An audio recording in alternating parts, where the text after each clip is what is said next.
पालन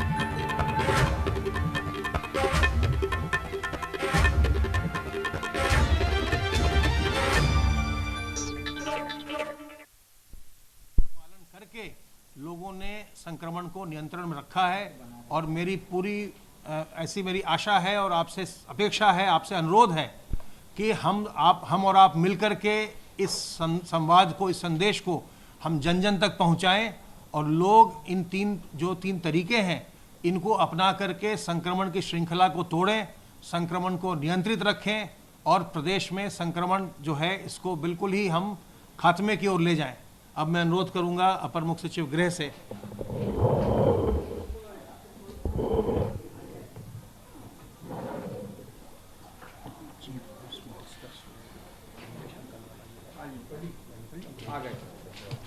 माननीय मुख्यमंत्री जी ने आज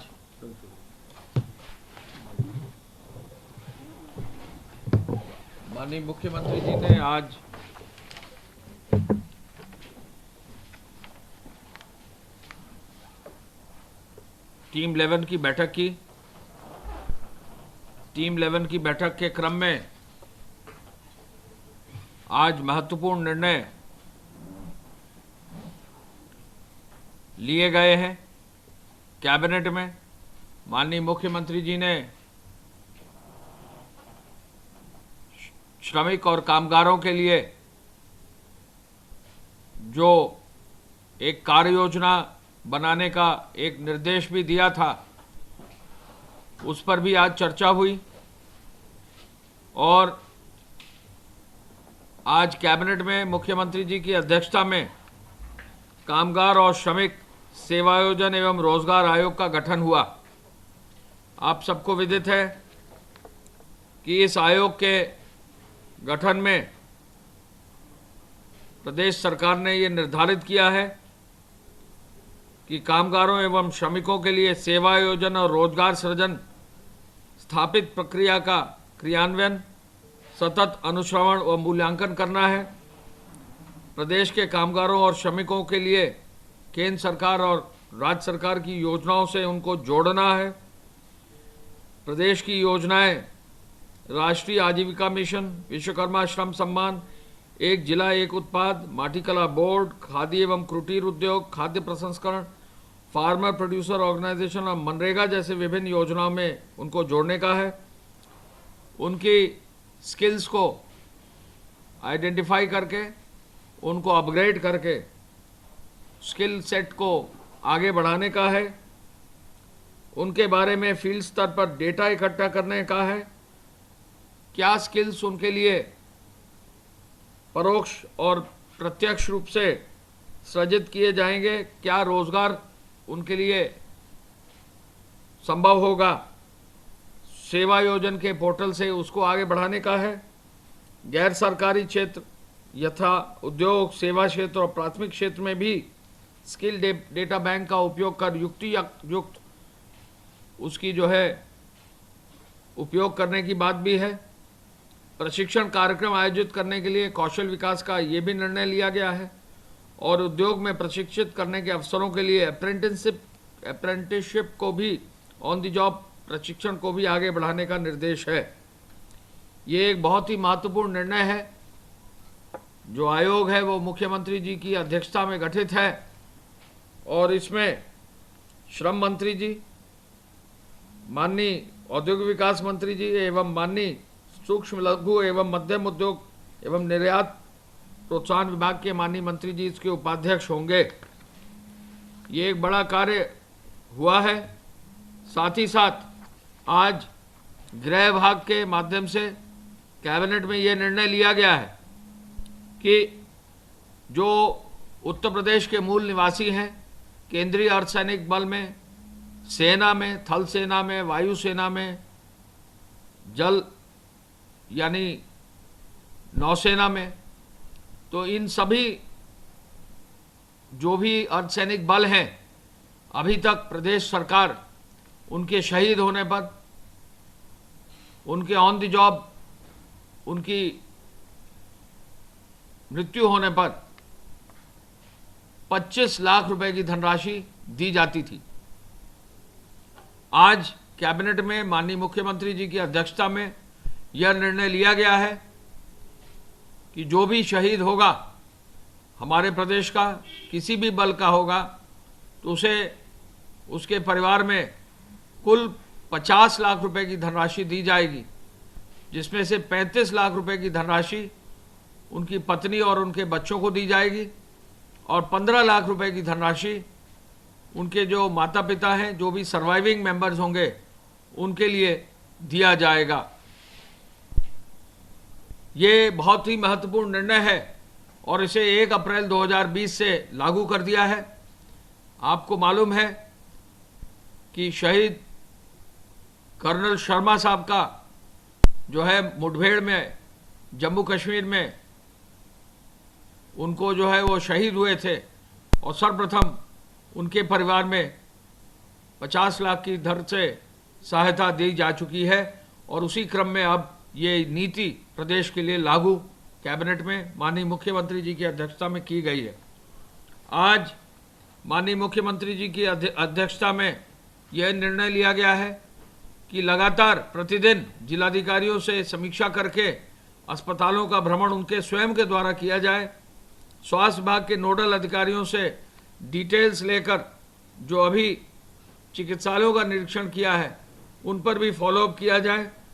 संक्रमण की दृष्टि से प्रदेश का एनसीआर क्षेत्र बहुत ही संवेदनशील है। मुख्यमंत्री जी ने कहा है कि एनसीआर क्षेत्र में जहां यथा आवश्यकता जो भी सावधानी बरती जानी है, जिला प्रशासन और पुलिस को वो सावधानी बरती जानी चाहिए और किसी भी सूरत में किसी भी व्यक्ति के लिए संक्रमण का कोई खतरा ना हो, इसके लिए जो भी इस कदम उठाए जाने हैं वो कदम अवश्य उठाए जाएं। मेरठ मंडल के सभी जनपदों के कोविड चिकित्सालयों की बेड की संख्या को दुगना करने का निर्देश इसी क्रम में उन्होंने दिया है। कोविड के संक्रमण को रोकने के लिए संक्रमित लक्षणविहीन व्यक्ति भी यानी नॉन सिम्टोमेटिक व्यक्ति को भी जो है कोविड फैसिलिटी में रखना, न कि होम क्वारंटाइन में भेजना, यह भी निर्णय उनके स्तर से लिया गया है। राज्य सरकार ने आज ये समीक्षा की है मुख्यमंत्री जी की अध्यक्षता में कि प्रत्येक जनपद में जो सरकारी चिकित्सालय हैं, जो निजी चिकित्सालय है, उनमें सब में ओपीडी सुचारू रूप से चले और हर व्यक्ति को जो भी जिसकी आवश्यकता है उसके लिए स्वास्थ्य सेवाएं उपलब्ध रहें। चिकित्सालय और स्वास्थ्य विभाग के प्रोटोकॉल के अंतर्गत पूरी सावधानी बरती जाए, जिससे जो भी व्यक्ति को चिकित्सकीय सुविधा दी जाए कहीं ये ना हो कि उसको संक्रमण की वजह से अस्पताल पर प्रभाव पड़े। तो पूरा प्रोटोकॉल फॉलो करते हुए पूरी सुरक्षात्मक व्यवस्था लागू करके इसको आगे बढ़ाया जाए। जनपदों में जो वेंटिलेटर लगाए गए हैं उनको और अधिक मजबूती से उनका अनुश्रवण किया जा रहा है। डॉक्टर्स वहाँ एनेस्थेटिस्ट उपलब्ध होकर उन वेंटिलेटर्स को चालू किया गया कि नहीं, ये पूरा फिर से चेक किया जा रहा है और साथ ही साथ उनको वेंटिलेटर्स के प्रत्येक जनपद में संख्या का वेरिफिकेशन हेल्थ विभाग के माध्यम से भी और जिला प्रशासन के माध्यम से भी किया जाएगा। माननीय मुख्यमंत्री जी ने बैंकों द्वारा सभी पात्र एमएसएमई इकाइयों को ऋण की सुविधा देने का भी निर्देश दिया है और यह कहा है कि प्रत्येक दशा में जो भी ऋण भारत सरकार की योजनाओं में प्रधानमंत्री जी के पैकेज के अंतर्गत दिए जा सकते हैं, उनका जो है कार्रवाई सुनिश्चित की जाए। मुख्य सचिव महोदय को उन्होंने निर्देशित किया कि नगर निगम कर्मियों के वेतन के भुगतान पर जो भी समस्या है उसका शीघ्र निस्तारण कर दें। गृह विभाग की सूचना के अनुसार कल तक 66,209 एफआईआर दर्ज कर दी गई हैं और 1,79,860 लोगों को नामजद किया गया है। प्रदेश में 55,889 वाहन सीज किए गए हैं और अब 29,55,00,000 रुपया की धनराशि जो है चालान जमा किया गया है। 2,99,250 वाहनों को परमिट दिया गया है और ईसी एक्ट के अंतर्गत 701 एफआईआर दर्ज कर 921 लोगों के खिलाफ कार्रवाई करते हुए 327 लोग गिरफ्तार किए गए हैं। फेक न्यूज़ के 1477 मामलों पर कार्रवाई की जा रही है प्रदेश में 2406 हॉटस्पॉट्स हैं, जिनमें 785 थाने क्षेत्र पड़ते हैं। 9 लाख से अधिक मकान हैं। 54,68,000 से अधिक लोग इनमें निवासित हैं। इन क्षेत्रों में ज़्यादातर जो कोरोना पॉजिटिव केसेस आए हैं, इन्हीं हॉटस्पॉट के क्षेत्रों में रह रहे हैं। एपीसी साहब की सूचना के अनुसार अब केवल 88 सामुदायिक किचन प्रचलित हैं। खाद्यान्न वितरण का कार्य तेजी से चल रहा है और सभी क्षेत्रों में प्रोविजन स्टोर्स, फल सब्जी के मोबाइल वैन्स और दूध के मोबाइल वैन से विक्रय किया जा रहा है। गेहूं क्रय पहली बार 400 लाख क्विंटल क्रॉस कर गया है, 400.77 लाख, और इसमें से मंडी के माध्यम से 86.80 लाख और न्यूनतम समर्थन मूल्य के माध्यम से 313.97 लाख क्विंटल क्रय किया गया है। मंडी में आपको मालूम है कि मंडी की दर जो पहले 2.5% थी, वो अब 2% तक कुल कर दी गई है, तो उस पर भी लाभ किसानों को और सभी व्यापारियों को मिलेगा, ये निश्चय ही निर्णय लिया गया है। श्रमिकों के संदर्भ में अब तक 33.66 लाख लोगों को 336.64 करोड़ रुपए की धनराशि दे दी गई है, और अभी 3 दिन पहले 10,48,166 लोगों को, श्रमिक और जो कामगार हैं, उनको भी 1,000 रुपये की धनराशि जो है उनके खाते में हस्तांतरित कर दी गई है। ट्रेन्स के संदर्भ में मैं बताना चाहूँगा कि अब तक 1650 ट्रेन्स आ चुकी हैं प्रदेश में। आज एक ट्रेन जम्मू कश्मीर से आ रही है और लगभग 7 ट्रेनें हमारे प्रदेश से अन्य प्रदेशों को भट्टा के श्रमिकों को ले जाएगी। इस तरह से 1650 ट्रेनों का जो है आगमन हमारे प्रदेश में हो चुका है, और ये भी एक रिकॉर्ड है, पूरे देश में इतनी संख्या में ट्रेन्स जो है नहीं आई होंगी। हम ये भी बताना चाहेंगे कि उत्तर प्रदेश में पूर्वांचल एक्सप्रेसवे के कार्य को तेज करने के लिए आज मुख्यमंत्री जी की अध्यक्षता में कैबिनेट में इसके पेमेंट शेड्यूल को और पॉजिटिव किया गया है, जिसमें इसके कार्य को और तेजी लाया जा सके, और कोशिश ये है कि इस महीने के अंत तक यानी जून माह में 50% इसका काम पूरा हो जाए।